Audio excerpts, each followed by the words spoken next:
नमस्कार.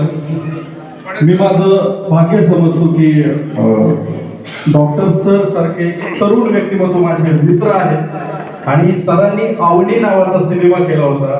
त्या आवनी नावाच्या सिनेमाचं गीत लेखन हे माझ्या वाटेला आलं होतं. मी खूप त्या बाबतीत अगदी भाग्यवान आहे.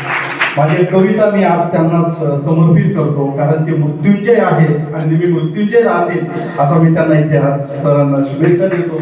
त्या तत्पूर्वी सर 2 वेळे अशा समर्पित की नमन शिवाजी, नमन भवानी, नमन आईला, नमन आईला, नमन शिवाजी, नमन भवानी, नमन आईला, नमन आईला. कागदाची करते कविता नमन त्या शाईला, कागदाची करते कविता नमन त्या शाईला.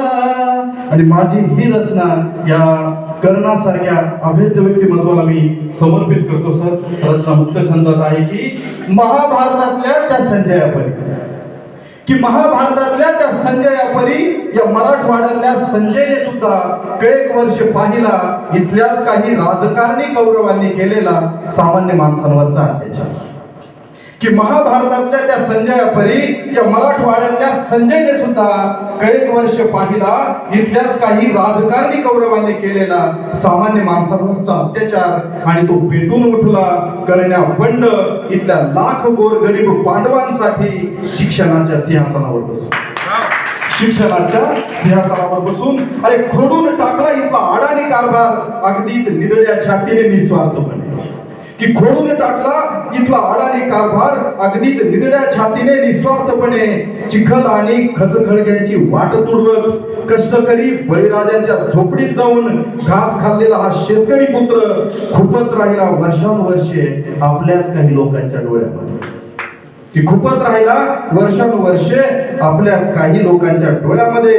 पण फिनिक्स पक्षाने जशी राखेतून भरारी घ्यावी, पण फिनिक्स पक्षाने जशी राखेतून भरारी घ्यावी तशी निंदेच्या विस्तवातून भरारी घेऊन या मराठवाड्याचं रामराज्य केलं त्यांनी. अरे तळागाळातल्या लेकरांना अक्षराचं जग देऊन, या तळागाळातल्या लेकरांना अक्षराचं जग घेऊन वाटत राहिले ज्ञानतीर्थ सवितामय सावलीची साथ घेऊन.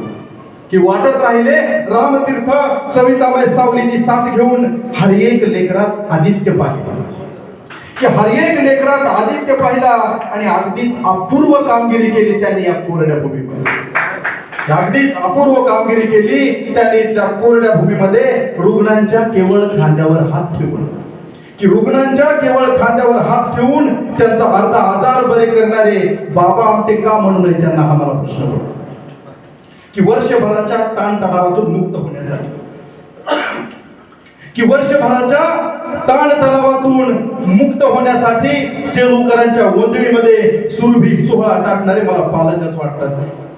अरे कृष्णाच्या द्वारकेला लाजवणारी आणि अयोध्यापरी नगरी सजवणारी ही इमारत त्यांच्या उंचीची साक्ष आहे. पदे येतील आणि पदे जातील सुद्धा, शेवट आहे. पदे येतील आणि पदे जातील सुद्धा, पण शेतकऱ्यांच्या देठाचं भलं करणाऱ्या सभेचे कल्याणकारी सभापती ते आज आहेत, भविष्यात होतील आणि अजन्म राहतील. मी हीच इथे प्रार्थना करतो, मी हीच इथे प्रार्थना करतो. धन्यवाद. जय हिंद. धन्यवाद.